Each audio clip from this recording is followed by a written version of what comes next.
Bulletin की शुरुआत एक बड़ी खबर के साथ करेंगे। देखिए, फिर एक बार बम की धमकी मिलने से हड़कंप मचा हुआ है। जयपुर में विधानसभा, हाईकोर्ट और सेशन कोर्ट को बम से उड़ाने की धमकी मिली है। बीकानेर कोर्ट को भी मिला है थ्रेट ईमेल। बम निरोधक दस्ता और डॉग स्क्वाड सर्चिंग कर रहे हैं। तो एक बड़ी खबर है, एक बार फिर से धमकी मिलने से हड़कंप मचा हुआ है। जयपुर में विधानसभा, हाईकोर्ट और सेशन कोर्ट को बम से उड़ाने की धमकी दी गई है। बीकानेर कोर्ट को भी थ्रेट ईमेल मिला है। बम निरोधक दस्ता और डॉग स्क्वाड अब सर्चिंग कर रही हैं। तस्वीरें आई हैं जो कि आपको दिखा रहे हैं, और ये पहली बार ऐसा नहीं हुआ है। कई बार बम की धमकी हुई से हड़कंप मचा है। कई बार इस तरीके की ईमेल आ चुके हैं। जांच भी की गई, लेकिन अभी तक देखिए कोई, हम कह सकते हैं कि पुलिस के हाथ अभी भी खाली हैं, क्योंकि हर बार इस तरीके की धमकी दी जाती है।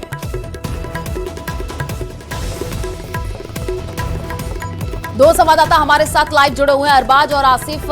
सबसे पहले आसिफ का रुख कर लेते हैं। आसिफ, बताइएगा, क्योंकि ये पहली बार ऐसा नहीं है कि बम की धमकी दी गई हो। पुलिस के हाथ अभी भी खाली है, कुछ भी पता नहीं चल पा रहा है कि कहां से ये ईमेल भेजा जा रहा है।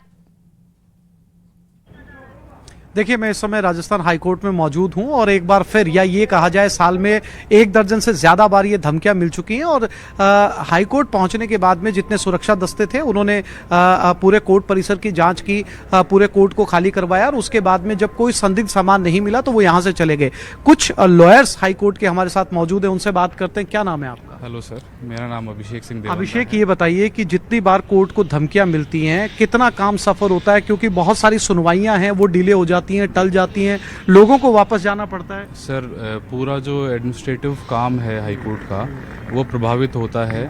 और ये जो है एक बहुत बड़ा और सीरियस मुद्दा है, क्योंकि यहाँ सिर्फ वकील ही नहीं, जजेस हैं, जो पेशकार हैं, क्लाइंट्स हैं, सबकी जो है जान माल का ये सवाल है, और इसकी सीरियस इन्वेस्टिगेशन होनी चाहिए। आपका क्या नाम है? मेरा नाम मुस्कान है। मुस्कान, ये बताइए कि आए दिन थ्रेट मिलती है, चूंकि आप हाईकोर्ट में काम कर रही हैं, क्योंकि हर दूसरे दिन जो है वो इस तरह की थ्रेट मिल रही है। आपको क्या लगता है कि पुलिस इस मामले को लेकर सीरियस नहीं है? क्योंकि आज एक साथ सेशन कोर्ट, हाई कोर्ट, विधानसभा, बीकानेर कोर्ट एक साथ धमकियां आई हैं। डेफिनेटली सीरियस वैसे होना चाहिए, देखा जाए तो होना चाहिए। इतने अब अगर बॉम्ब थ्रेट्स आ रहे हैं तो इसके ऊपर इन्वेस्टिगेशन होनी चाहिए। अगर किसी और को मिलता तो अभी तक तो शायद पता भी चल जाता कौन दे रहा है, कौन नहीं दे रहा। तो यही चीज़ है। तो सवाल ये आयुषी कि साफ तौर पर जो हाईकोर्ट के वकील हैं उनका भी ये मानना है कि जितनी बार धमकी आती है उतनी बार जो है वो कोर्ट का काम सफ़र करता है। बहुत दूर दूर से लोग जो है पेशी के लिए आते हैं, सुनवाई के लिए आते हैं, बहुत सारे मामलों में फैसला होना होता है, लेकिन वो सारे मामले अटक जाते हैं। अब घूमकर सवाल आता है कि क्या एक साथ जो है वो इतनी धमकियां मिलने के बावजूद क्या जो कानून व्यवस्था है, जो पुलिस है, वो इसको लेकर सीरियस है? क्यों पुलिस अभी तक उन नामों का खुलासा नहीं कर पाई है जो ईमेल के जरिए या आईपी एड्रेस बदल बदल कर जो है वो कोर्ट को बम से उड़ाने की धमकी देते हैं? क्यों उन्हें बेनकाब नहीं किया जा रहा? कहाँ पर वो लोग बैठे हैं? क्योंकि सबसे बड़ा जो मुद्दा है वो ये है कि जितने भी लोग यहाँ पर पहुँचते हैं अपनी हियरिंग के लिए, उसको टालना पड़ता है। कई कई घंटों के अंदर जो है उस हियरिंग को टाल दिया जाता है। पूरा मामला जांच का विषय है ही। आप नजर बना के रखिए। हमारे साथ अरबाज भी लाइव जुड़े हुए हैं, उनका रुख कर लेते हैं। अरबाज, अभी आप कहां पर मौजूद है? तस्वीर दिखाइएगा, क्योंकि ये पहली बार नहीं है, कई बार राजस्थान के अलग अलग इलाकों में इस तरीके की ईमेल दिए जाते हैं, धमकी भरा ईमेल आता है, लेकिन अभी तक पता नहीं चल पाया है कि ये ईमेल आ कहां से रहा। आप कहां पर मौजूद है? तस्वीरें दिखाइएगा।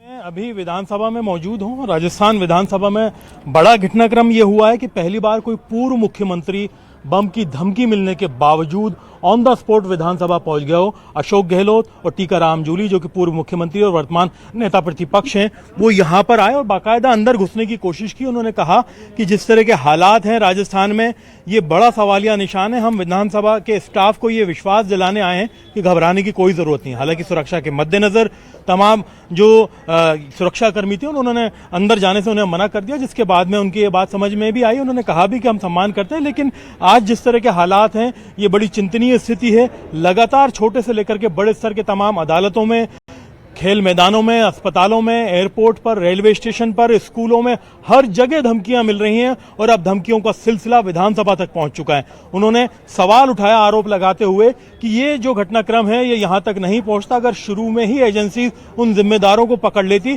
जिन लोगों ने इस तरह की धमकियां दी और इस तरह के हालात पैदा किए हैं। आज स्थिति यह है, उन्होंने कहा कि मुख्यमंत्री तक को धमकी मिल जाती है। ऐसी स्थिति में जो हालात हैं इन पर चिंतन करने की जरूरत है, जिम्मेदारों को गिरफ्तार करने की जरूरत है। खुद अशोक गहलोत यहां आए, हालांकि बड़ी सुरक्षा को लेकर के एक चूक हो सकती थी, बड़ा घटनाक्रम हो सकता था, लेकिन जो सुरक्षा एजेंसी थी उन्होंने उन्हें रोक दिया, अंदर नहीं जाने दिया। हमने जब बातचीत की तो उन्होंने कहा कि जिस तरह की स्थिति है प्रदेश के अंदर बड़े हालात खराब हैं, लॉ एंड ऑर्डर गड़बड़ाया हुआ है, अपराध की स्थिति बेलगाम है, महिलाओं के साथ, गर्भवती औरतों के साथ में, बच्चियों के साथ में घटनाक्रम हो रहे हैं। उन्होंने सीधा आरोप लगाया कि जो लोग हैं चाहे वो शरारत कर रहे हों या फिर जानबूझ करके इस तरह की घटना को अंजाम देने की कोशिश कर रहे हो, कुछ भी संभावना हो सकती है, उसे ट्रेस आउट करके उसका खुलासा क्यों नहीं हो रहा है। यहां पर तमाम एजेंसीज पहुंच चुकी थी, अभी एटीएस की टीम बाहर निकली है, जो डॉग स्क्वाड है उसका बाहर आने का इंतजार है। करीब करीब 2 घंटे के अंदर जो 90% से ज्यादा एरिया है वो सर्च कर लिया गया है। अभी तक ऐसी कोई स्थिति नहीं मिली है जहां पर आरडीएक्स बरामद हुआ हो या कोई इस तरह की स्थिति। बिल्कुल, चाहे विधानसभा हो चाहे हाईकोर्ट हो, जब इस तरीके की धमकी भरा